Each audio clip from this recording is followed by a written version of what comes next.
Who needs megatins when you've been working on having an office space and coming along with quite the little side projects for collecting? Make sure you guys smash the living crap out of that subscribe button so you guys don't miss out on more content. So, I didn't spend $20,000 on megatins this year. Somebody's gonna be like, well, Robbie, you just broke tradition on this channel. How dare you? Well, here's the thing. Alright, I've been, the office that you saw here, I've been putting a lot of time into this. It's slowly coming together. You have infinite inventory actually behind me here. Sorting that took a week and a half, and we're still not even done as of doing this. So I wanted to talk about how our current investment's going with the game. How is the game going?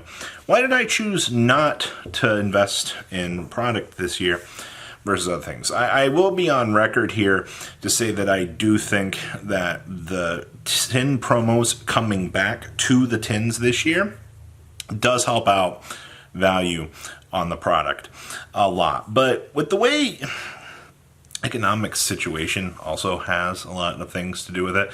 I mean, we've also been doing the office project for a year now with this. I hate to tell you this, but I'm only one person. I'm lucky if I get 1 to 2 friends to help me out in certain blocks of time. So pretty much everything you see, down to the editing, down to, you know, everything else in the videos, the thumbnails, hi, that's all me. Especially with the card business as well. I have a family member that helps me package stuff up, mail it out, but label printing, organizing, all of this is essentially me and whatever help I'm lucky that I can get when I can get it. So there's only so many hours in a day. You can only sort cards so fast. You can only organize things so incredibly fast.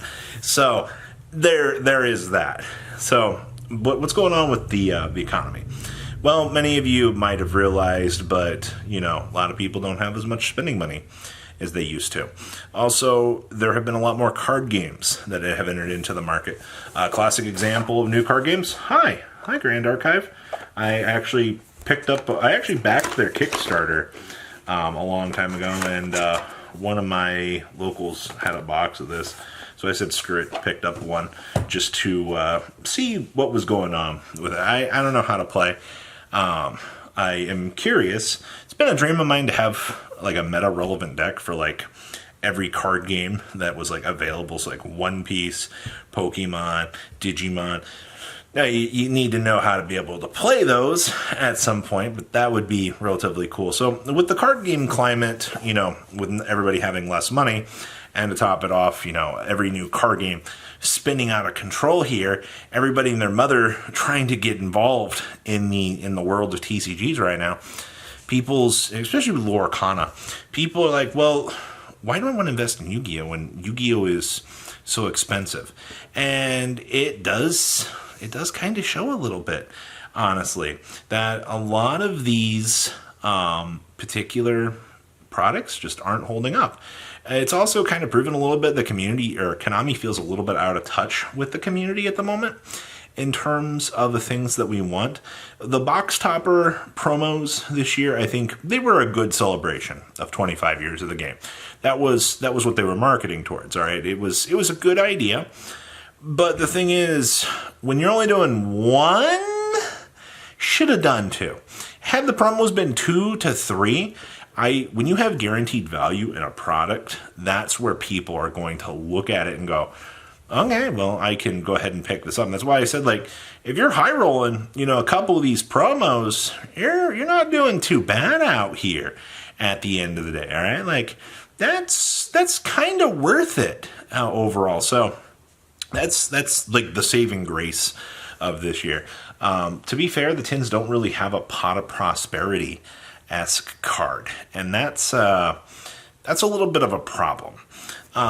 Typically, the tins thrive on some sort of stable. We had talents in the past We had Dark Dragoon. Actually, the 2019 tins still hold up as one of the most insane Yu-Gi-Oh products to date. You had Dark Ruler, no more. You had Nibiru. You had, all of the craziness. I made infinite on those tins that year. All right, and it was, oh my gosh, it is still crazy to me that we had a level of product like that actually come through. People lost their minds on that product.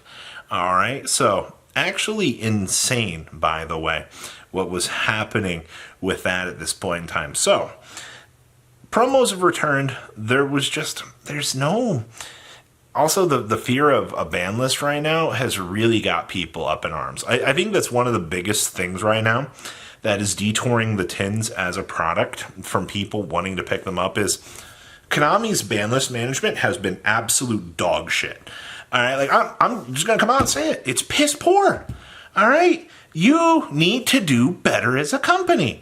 You're telling me that we're following the exact same pattern that we followed last year, and you're going to release a list 2 to 3 weeks after the 10's, putting us in October, right in time for Age of Overlord. You're going to go, oh, all right, we did it, guys, we did it. All right, this is the best gosh darn thing that we could have done. Should have released the list early September, August, right after the WCQ. You're like, nah, we don't need it. Who cares? And I'm sitting here and I'm like, this is horrible. All right, and it's going to continue. I don't know what to say. All right, like long term, I think Age of Overlord is going to be a fantastic product.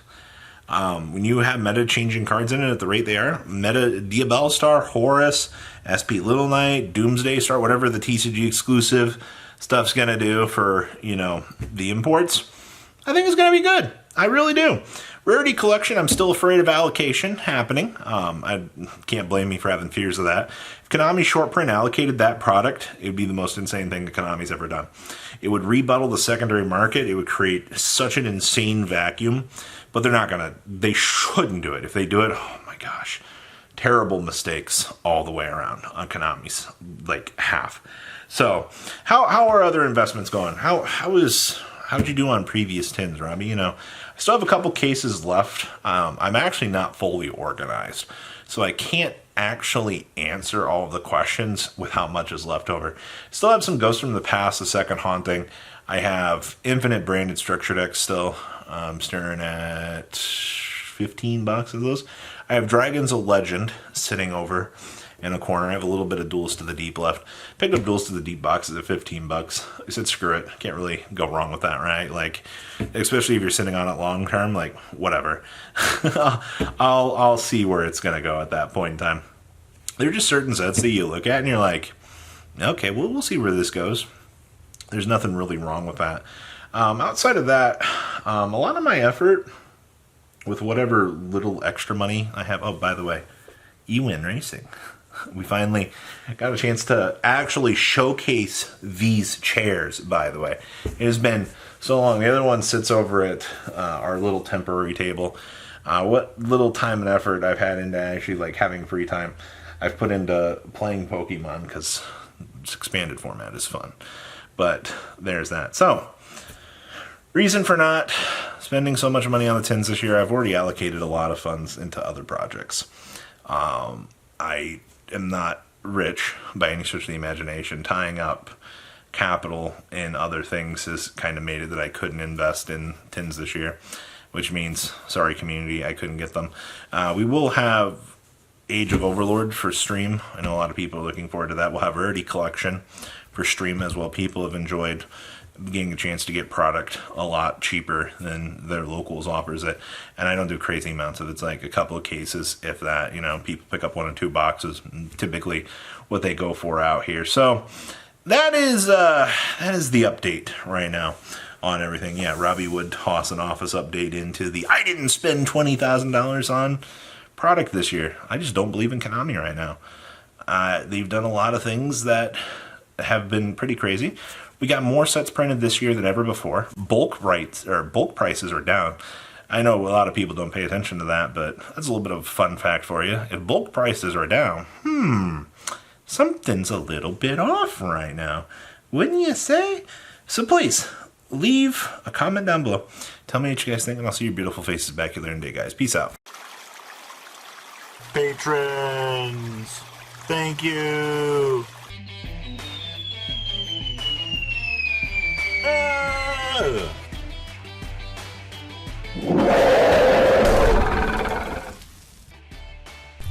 Thank you so much for watching. Check out these other videos.